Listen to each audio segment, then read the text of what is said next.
Unit 3, Books of Prime Entry. Session 4, Return Inwards and Return Outwards Journals. By the end of the session, you should be able to explain the functions of the Sales Returns Journal and explain the functions of the Purchases Returns Journal. Sales Returns Journal or Return Inwards Journal.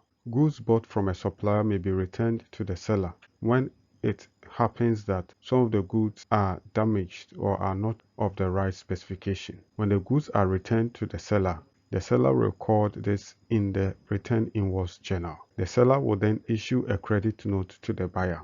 The credit note issued by the seller tells the buyer that his account has been credited. The buyer can attach a debit note when returning the goods. The debit note received from the buyer tells the seller that his account has been debited. When this happens, the personal account of the buyer will be credited and the Return Inwards account is debited. Purchases Journal or Return Outwards Journal. Goods returned by a buyer to a seller for the reason that they are damaged or not of the right specification are recorded in the Return Outwards Journal. When the buyer returns goods to the seller and records it in the Return Outwards Journal, he then issues a debit note to the supplier.